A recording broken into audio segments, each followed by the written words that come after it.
જય માતાજી મિત્રો, હું છું દશરથની વાતોમાં તમારું સ્વાગત છે। આજે આપણે આવી ગયા છીએ એક ગુરુ મહારાજના શિખર જોવા માટે, એટલે કે જે ગુરુ મહારાજનું મંદિર આવેલું છે ત્યાં આગળ। એટલે એ અહીંયા આપણે જે સુડાસના ગામ આવેલું છે ત્યાં આગળ આવ્યા છીએ, જે સતલાસના તાલુકો લાગે છે અને મહેસાણા જિલ્લો લાગે છે મિત્રો।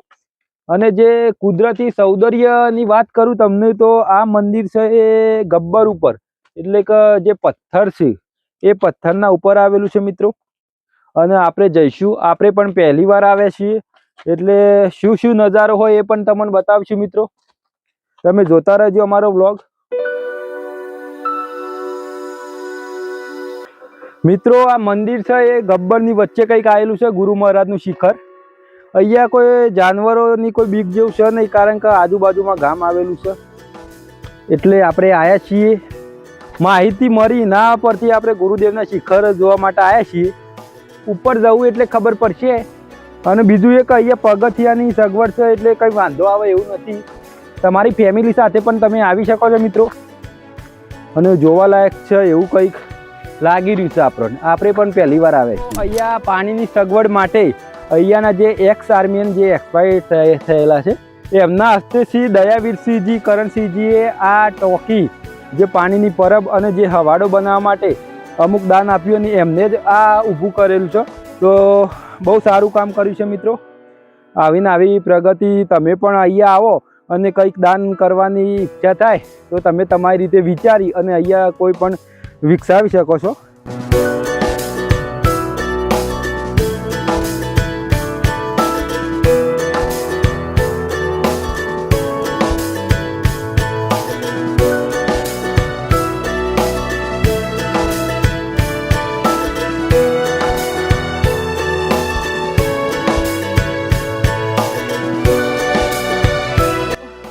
આપણે થાકી જાય છીએ કારણ કે ગુરુ મહારાજ છે ઉપર જઈને બેઠા, પણ આપણે તમને બતાવવાના છે ગુરુ મહારાજને।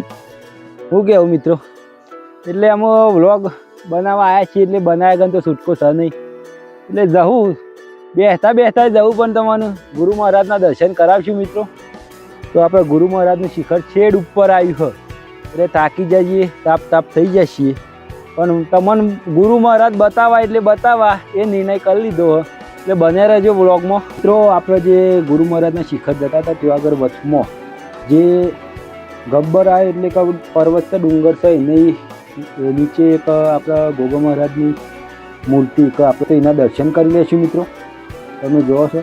અને પછી આપણે ગુરુ મહારાજના દર્શન કરવા ઉપર જઈશું। આપણે પહેલી વાર આવ્યા છીએ એટલે આપણને ખબર નહીં કે શું હોય છે, આપણે જવું એમ તમને બતાવતા જઈશું। તો મિત્રો આપણા ગબ્બર વચ્ચે બીજું એક મંદિર આવ્યું જે કાલ ભૈરવનું છે, તમે જોઈ શકો છો મિત્રો। આપણે કાલ ભૈરવના દર્શન કરી લઈશું। એ ગબ્બર વચ્ચે મંદિર આવ્યું છે, તો સુદાસના આવો તો આ મંદિરોના દર્શન કરવાનું ભૂલતા નહીં મિત્રો। અને આપણે હવે જઈશું ગુરુ મહારાજના શિખરે, એટલે કે ગુરુ મહારાજ જ્યાં બિરાજમાન છે ત્યાં આગળ। તો મિત્રો આપણે ગુરુદેવના જે શિખર છે ત્યાં આગળ પહોંચવાની તૈયારીઓમાં છીએ, પરંતુ જે અહીંયા જે આપણા આ જે સ્ટીલની સીડીઓ બનાવી છે એ અહીંયા લોકોના આજુબાજુના ગામ લોકોનો વિકાસ, એટલે કે એમણે કંઈ ફારો ઉઘરાવી અને બધું બનાવ્યું છે। તો તમારે પણ કંઈ દાન આપવું હોય તો અહીંયા આપી શકો છો મિત્રો। જે દેવના પાછળ ખર્ચેલો રૂપિયો છે કોઈ દિવસ નકામો જવાનો નથી, એટલું ધ્યાન રાખવું। તો આપણે હવે ગુરુ મહારાજના શિખરે જઈએ છીએ। બહુ પ્રાચીન છે આ મંદિર, પરંતુ અહીંયાના લોકોએ અહીંયા વિકાસ કર્યો છે। અને અહીંયા જે ગુરુ મહારાજનું મંદિર છે તેનો ઇતિહાસ પણ આપણે તમને ત્યાં જઈને કહીશું, જે ગુરુ મહારાજનું શિખર છે એટલે કે જે મંદિર છે ત્યાં આગળ જઈને। તો આવો મારા હંગાથી તમને બતાવીએ મિત્રો। ફાઇનલી જ આપણે ગુરુદેવનું જે શિખર આવ્યું, જે મંદિર આવ્યું ત્યાં આગળ પહોંચી જાય છીએ અને તમને આપણે દર્શન કરાવીએ। હેડો મારા હંગાથી। અને તમે જોવો છો આપણે જે કુદરતી જે નજારો છે એ તમે અહીંયાથી નિહાળી શકશો મિત્રો। આજુબાજુનું જે ગામ છે એ પણ તમને બતાવીએ। પહેલા આપણે દર્શન કરી લઈશું ગુરુ મહારાજના, પરંતુ તમારે અહીંયા આવો તો પાણીની બોટલ સાથે લાવો તો પણ ચાલશે, નહીં લાવો તો પણ ચાલશે, કેમ કે અહીંયા પાણીની સગવડ વચમાં કરેલી છે, પણ લાવો તો સારું રહેશે। અને સ્ટેમિના તમારામાં ફૂલ રાખજો।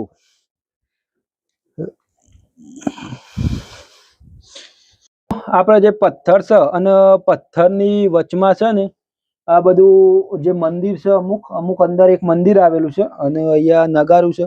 અને બીજું એ કે તમે જોવો છો કે આ જે ગુરુદેવના મંદિર આ જે ચઢાવવામાં આવે છે એ શું છે એ આપણને કંઈ ખબર નથી મિત્રો. પરંતુ તમને ખબર હોય તો કોમેન્ટ કરજો અને જેથી કરીને અમને ખબર પડે અને અમે પછી બીજી વાર આવશું તો આની માહિતી પણ આપતા જશું મિત્રો.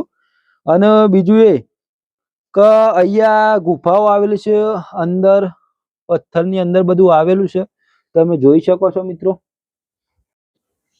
તો મિત્રો તમે જોવો છો આ છે અંદર ગુફા જેવું છે કંઈક, પણ અંદર જવાય એવું નથી. અને આ તમને બતાવ્યું આપણને કંઈ ખબર નથી આ શેના માટે ચઢાવવામાં આવે છે. પણ અહીંયાના લોકો જો મારો વિડીયો તમારા સુધી પહોંચે તો મને માહિતી આપજો, તો હું બીજી વાર પણ તમને બતાવીશ. અને જે આ તમે જોઈ શકો છો મંદિરનું બધી વસ્તુ છે. અને અહીંયા તમે અંદર જોવો છો એક મંદિર આવેલું છે, શેનું મંદિર છે એ આપણને ખબર નથી, પરંતુ જે પથ્થર છે એ પથ્થરની વચ્ચે મંદિર આવેલું છે મિત્રો. પથ્થરમાં જોણે મંદિર આ બધું છે એ કુદરતી રીતે છે, અહીં જાતે રિનોવેશન કરીને બનાવ્યું નથી મિત્રો, તમે જોઈ શકો છો મિત્રો.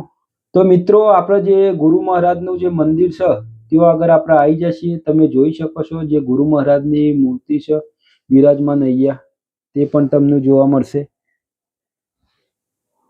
અને આપણે અગરબત્તી કરશું ગુરુ મહારાજની અને આપણા વિડીયોને બહુ આગળ પહોંચાડ્યું ગુરુ મહારાજ એવી આપણને આશા છે. તો તમે બધા સપોર્ટ કરજો, ગુરુ મહારાજે સપોર્ટ કરશે મિત્રો. અહીંયા જે જ્યોત છે એ અખંડ જ્યોત છે, એટલે જે અંદર છે જ્યોત ચાલુ જ છે મિત્રો. એટલે 24 કલાક આ જ્યોત ચાલુ જ રહે છે, તમે જોઈ શકો છો મિત્રો.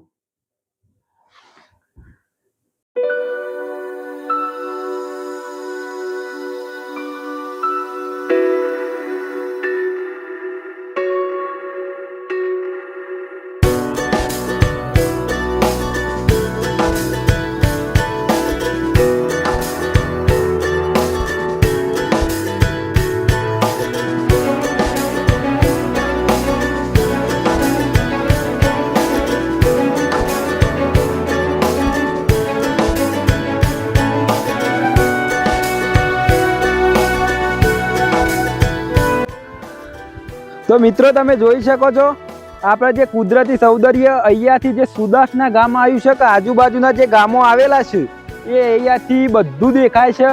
આપણે કેટલી ઊંચાઈ ઉપર છીએ તો આપણને પણ ખબર નહીં, પરંતુ બહુ ઊંચાઈ ઉપર છીએ. ગુરુદેવનું શિખર બહુ ઊંચું આવેલું છે, પણ તમે પણ અહીંયા દર્શન કરવા આવજો. ગુરુદેવ તમારી મનોકામના પૂરી કરશે મિત્રો. તમે જોઈ શકો છો કુદરતી સૌંદર્ય ચોખ્ખું કેમેરામાં એટલા માટે નથી દેખાતું મિત્રો કે જે ધુમ્મસ છે, ધુમ્મસનું વાતાવરણના કારણે અહીંયા ચોખ્ખું દેખાતું નથી. પરંતુ તમે પોતે જાતે અનુભવ કરશો ને અહીંયા આવશો ત્યારે તમને ખબર પડશે કેટલું શાંતિમય વાતાવરણ છે અહીંયા. જો તમે ઘરથી કે કોઈ કંકાસથી કંટાળી ગયા હોય તો આ મંદિરના દર્શન કરવા જરૂરથી આવજો મિત્રો. જય માતાજી. અને આવા ને આવા વ્લોગ જોવા માટે અમારી દશરથની વાતો ચેનલ છે અને સબસ્ક્રાઇબ કરવાનું ભૂલતા નહીં. અને તમારા જેવા જે મિત્રો હોય એમને પણ અમારો આ વિડીયો શેર કરજો, જેથી કરીને અમે બીજા મંદિરના વિડીયો પણ બનાવીએ. જય માતાજી.